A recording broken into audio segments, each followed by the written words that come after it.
I'm sure you've experienced this before. You see a video with a catchy title and a neat thumbnail, something that looks like it was produced by a really popular channel, and then you catch a glimpse of the view count and it has 54 views. And a switch flips in your brain, and you go, oh, never mind, this video's not worth my time.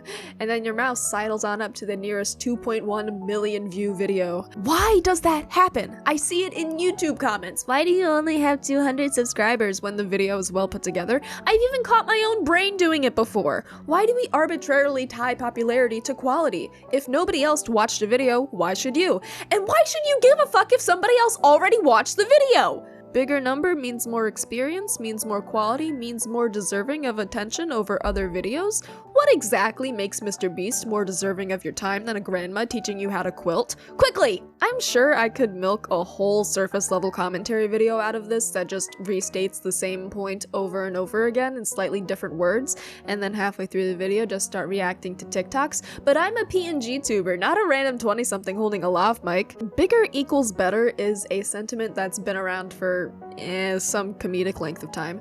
In my opinion though, I'd say this line of thinking has grown into a whole new animal as of late. Everything is the most perfect version of anything to ever exist, and anything less than isn't worth your time. You need to keep working on the same project for decades on end, because otherwise it won't be successful, and if it's not successful, then the only alternative is for it to be a failure! No such thing as nuance on the tides of the World Wide Web. What a devastating mindset to have!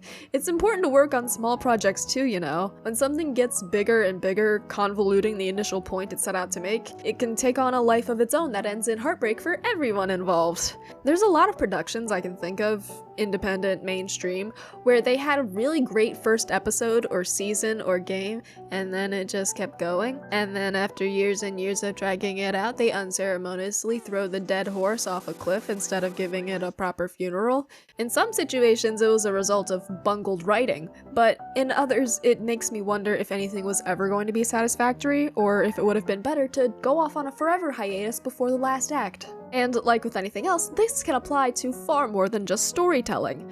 I get in my own head sometimes about not constantly drawing huge detailed illustrations, but if that's all I'm ever drawing, I'm going to be crushed by my own expectations. Which is why I decided to draw cute little smiley face stickers. They make me feel very happy to look at. Do they need deep lore and devastating world building behind them?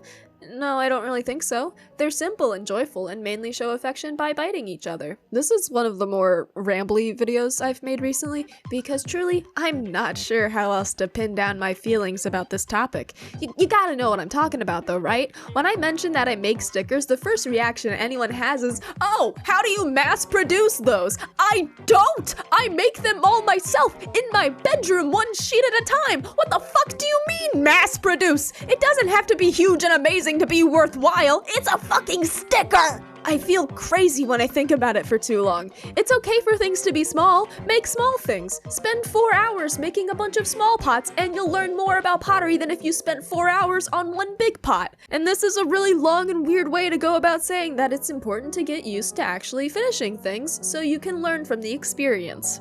It's okay for the story to end. It doesn't have to be world-changing, it just has to be complete. Goodbye!